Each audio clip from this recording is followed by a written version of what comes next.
আমি ঘুরতে বেরোলে মজা করে।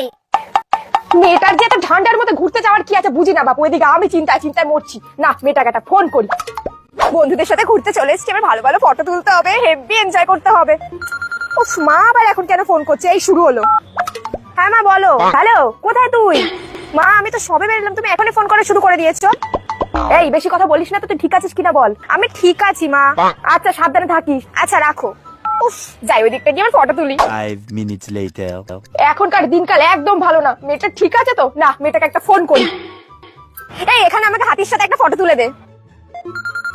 উফ, বাবা নিশ্চয়ই মা ফোন করছে। হ্যাঁ মা, ধরবোই না। কেটে দিল। মেয়েটার কোনো বিপদ হলো না তো? না, আরেকবার ফোন করি। বাবা কি হলো মেয়েটার? সবার কে ফোন করছে? মা আমাকে একটা ফটো তুলতে দিচ্ছে না।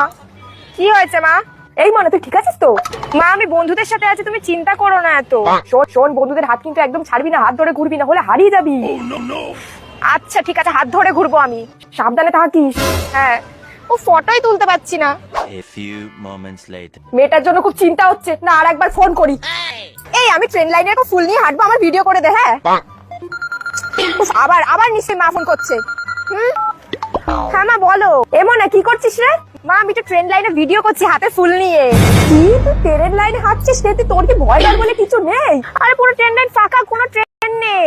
ট্রেন লাইন ফাঁকা থাকুক কি ভয় থাকুক, যদি ফট করে একটা ট্রেন চলে আসে কি হবে জানিস? কোনো ট্রেন নেই মা। শোন খেতি অনেক ঘুরে নিয়েছিস, সোজা বাড়ি আয়, তোর আর ঘুরে কোনো কাজ নেই। না আমি এখন বাড়ি যাবো না।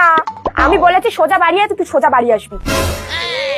ধুর ব্যাং, ও মা একদম ব্যাবা করবি না, সোজা বাড়ি আয়। ওর কত বড় সাহস, ট্রেন লাইনে হাঁটছে। তোর ভালো লাগে না এই জন্য এখন বাড়ি চলে যেতে হবে। দূর বেশি পা হয়ে গেছে মেয়েটার, আজকে বড়ি আসু, তারপর দেখাচ্ছি।